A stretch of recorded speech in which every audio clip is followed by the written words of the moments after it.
Hello दोस्तों, आपका स्वागत है आपके अपने YouTube channel think different by Shivam में।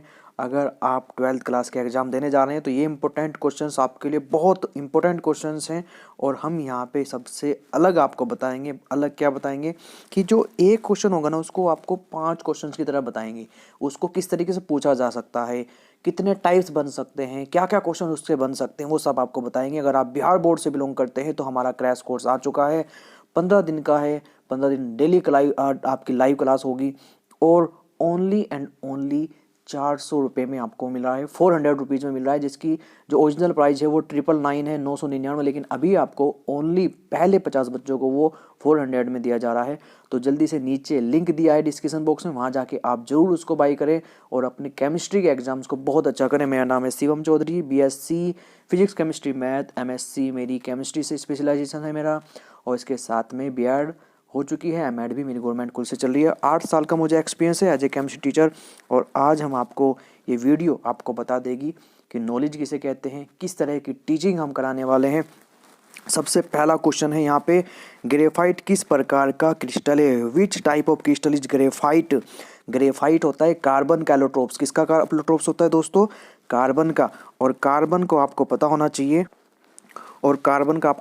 कार्बन कैसा बनाता है? कोवलेंट बॉन्ड बनाता है, सहसंयोजक बंध बनाता है। तो इसका आंसर हो जाएगा कोवलेंट।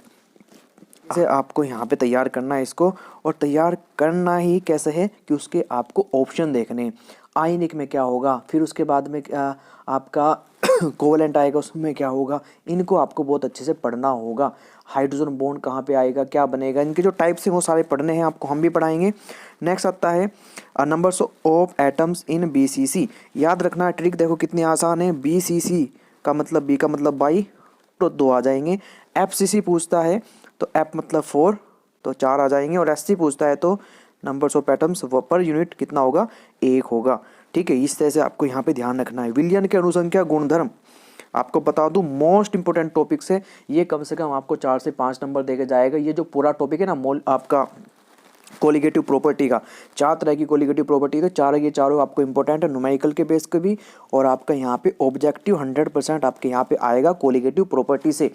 ठीक है, तो आपको तैयार कर लेना है। 4 तरह की होती हैं। इवोल्यूशन आपका यहाँ पे घनत्व, द्रव्यमान, ताप नहीं होती है। कवथनाक उन्नयन, एलिवेशन ऑफ बॉइलिंग पॉइंट ये होता है। ऑस्मोटिक प्रेशर होता है। और आपका क्या होता है दोस्तों?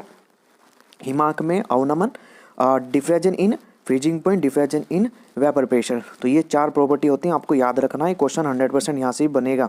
नेक्स्ट क्वेश्चन भी इसी तरह का है। इसने पूछा नंबर्स हिमांक अवनमन उत्पन्न करता है, सबसे ज़्यादा कौन करेगा, मैक्सिमम कौन करेगा?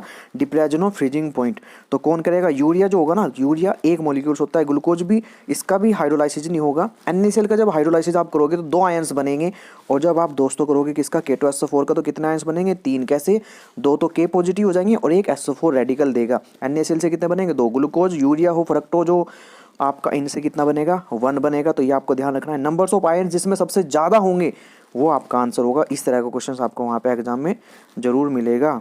ठीक है दोस्तों, अब आगे बढ़ते हैं। नेक्स्ट, NaCl के विद्युत अपघटन से कैथोड पर क्या प्राप्त होगा? इसका ट्रिक आपको बताते हैं। कैन, ठीक है, कैन से याद रखना है कि जो आप क्या करोगे, विद्युत अपघटन करोगे इलेक्ट्रोलाइटिक सेल में। कैन मतलब कैथोड कैसा होगा आपका? N4 नेगेटिव कैथोड होगा, नेगेटिव। Na पॉजिटिव है और Cl नेगेटिव है। दोस्तों आपको याद रखना है, यहाँ पे गलित अवस्था दी गई है। मोल्टन स्टेट में Na मिलेगा आपको, सोडियम मिलेगा आपको कैथोड पे। ठीक है, अगर वो देता जलीय अवस्था तब आपको वहाँ पे हाइड्रोजन मिलता है। यहाँ पे जलीय अवस्था नहीं दी गई है, गलित अवस्था दी गई है, मोल्टन स्टेट। बहुत टीचर्स ने ये गलत बताया, तो इसको बहुत अच्छे से नोट कर लेना। ठीक है, हम गलत आपको नहीं बताएंगे। आपका क्वेश्चन बहुत इंपॉर्टेंट है। यहाँ से इसने पूछा है एक इलेक्ट्रोड का मानक ऑक्सीकरण विभव प्लस 0.76 वोल्ट है। ठीक है, इसका मानक अवकरण विभव बताओ। ऑक्सीडेशन पोटेंशियल दे दिया और रिडक्शन पोटेंशियल पूछ लिया। क्या रिलेशन होता है इसमें? सिर्फ साइन का रिलेशन होता है। साइन मतलब समझते हो ना, चिन्ह का। एक धन है तो दूसरा ऋण हो जाएगा, पॉजिटिव है तो नेगेटिव हो जाएगा, नेगेटिव है तो पॉजिटिव हो जाएगा। ऑक्सीडेशन है तो रिडक्शन हो जाएगा, रिडक्शन है तो आपका ऑक्सीडेशन हो जाएगा। तो ऑक्सीडेशन पोटेंशियल देखा है तो बस आपको क्या करना है, साइन को चेंज कर देना है। प्लस है तो माइनस, माइनस है तो प्लस कर देना। यहाँ से आपका आएगा, पक्का आएगा एक क्वेश्चन।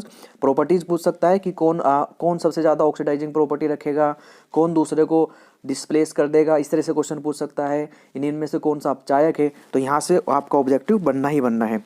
नेक्स्ट ये आया है छद्म अभिक्रिया से स्यूडो यूनिमोलिकुलर रिएक्शन जिसको बोलते हैं। ध्यान रखना सुक्रोज जो होगा या ग्लूकोज फ्रक्टोज बनते हैं इससे, तो इसका जो हाइड्रोलाइसिस होता है उसमें H2O की जो कंसंट्रेशन होती है वो इतनी ज़्यादा नहीं चेंज होती कि उसको हम मेजर कर सकें, उसको हम माप सकें।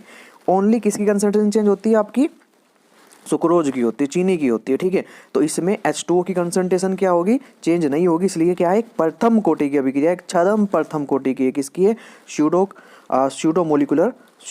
यूनिमोलिकुलर रिएक्शन की ये एग्जाम्पल है। ऐसी अभिक्रियाएं जो देखने पे द्वितीय कोटि की प्रतीत हो, सेकंड ऑर्डर की लगे, लेकिन वास्तव में कैसी होती हैं, फर्स्ट ऑर्डर की होती है, उनको हम स्यूडो यूनिमोलिकुलर रिएक्शन कहते हैं। छद्म आभासी एकाणुक प्रथम कोटि की अभिक्रिया कहते हैं। तो इस तरह से यहाँ पे आपको क्वेश्चन पूछा जा सकता है।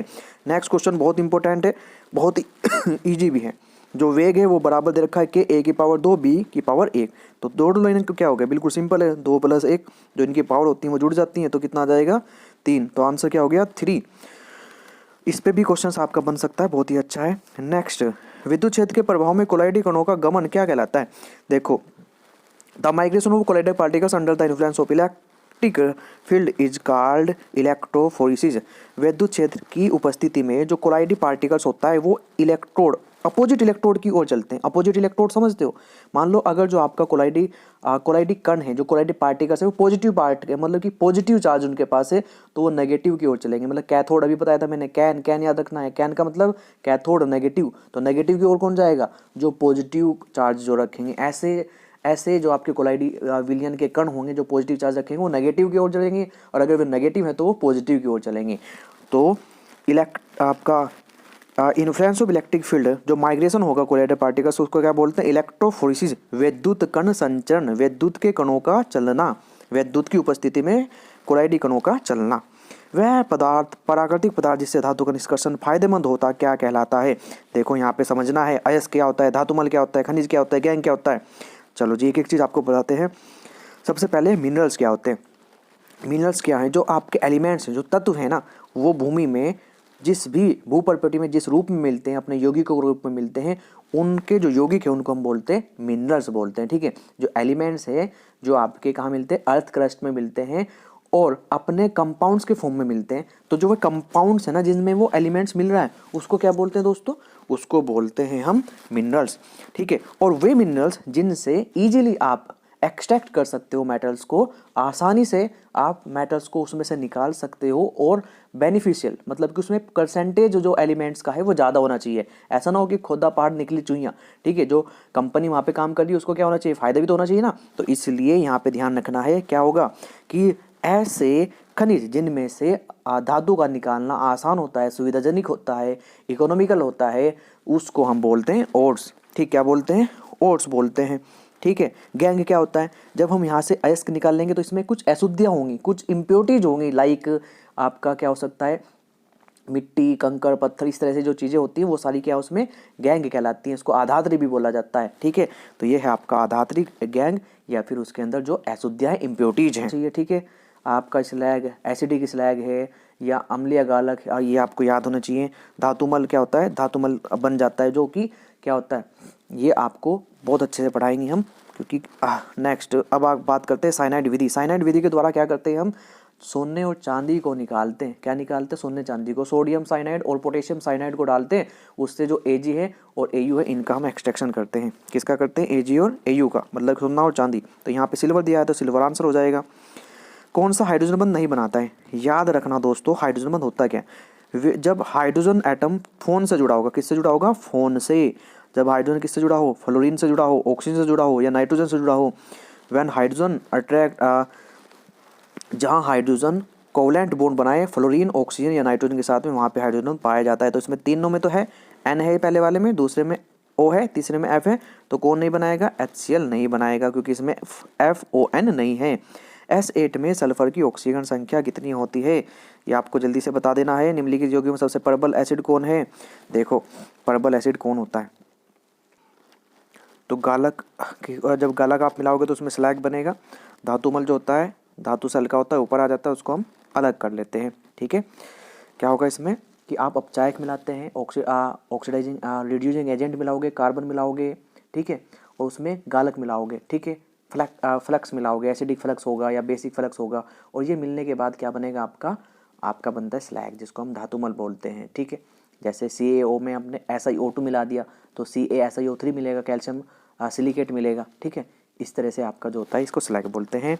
और इसके बाद S8 में ऑक्सीडेशन नंबर कितनी होगी, 0। जब भी एक ही एटम होगा ना, क्योंकि नंबर्स ऑफ एटम सेम है, सल्फर है तो कौन किसको खींचेगा, कोई किसी को भी नहीं खींच सकता, ठीक है।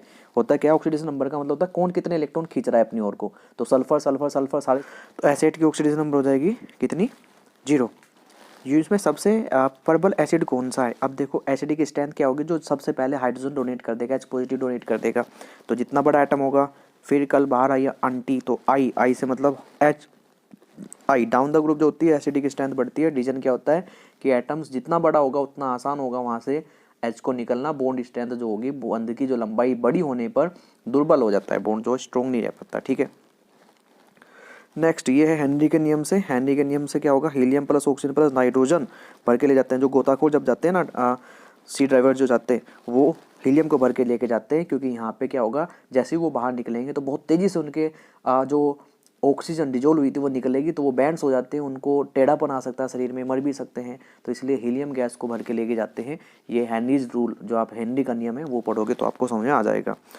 नेक्स्ट क्वेश्चन इस तरीके से हैं, कौन सा सदस्य नहीं है, तो कौन नहीं होता है।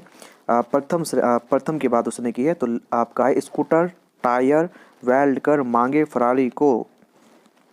तो मैग्नीशियम नहीं होता, ठीक है। ये तो होते हैं, मैग्नीशियम नहीं होता है, क्योंकि मैग्नीशियम जो है वो सेकंड S ब्लॉक एलिमेंट से।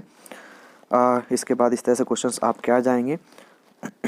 कौन प्रतिचुंबकीय है, ये ध्यान रखना है। कौन प्रतिचुंबकीय होगा, Zn डबल पॉजिटिव होगा प्रतिचुंबकीय।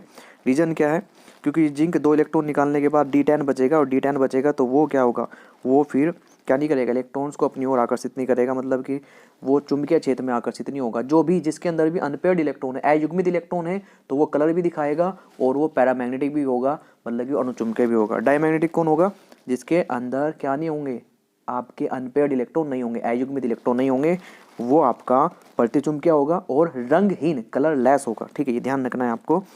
और इस तरह से आपके क्वेश्चंस आएंगे। अगली वीडियो में इससे आगे के क्वेश्चंस पढ़ेंगे हम दोस्तों। और आपको कैसी लगी वीडियो, कौन होता है निश्चेतक के रूप में, किसका काम किया जाता है, क्लोरोफॉर्म होता है। तो इस वीडियो के बारे में अपने कमेंट जरूर दें, और हमारा जो क्रैश कोर्स है उसको जल्दी से जाके अभी परचेज करें, क्योंकि आपको अपनी तैयारी बहुत अच्छी करनी है। रोजाना लाइव क्लास मिलेंगी, उसमें PDF मिलेंगी, मोस्ट इंपोर्टेंट ऑब्जेक्टिव मिलेंगे से, और आपके डाउट सेशन भी होंगे। तो जल्दी से जाए, नीचे डिस्क्रिप्शन बॉक्स में उसका लिंक है। हमारे ऐप का नाम है थिंक डिफरेंट बाय CM, जो नाम यूट्यूब चैनल का है वही ऐप का है। नमस्कार दोस्तों, जय हिंद। नई वीडियो में मिलेंगे, तब तक के लिए अपनी तैयारी बहुत अच्छे से करते रहें। धन्यवाद, बाय, धन्यवाद, थैंक यू, बाय।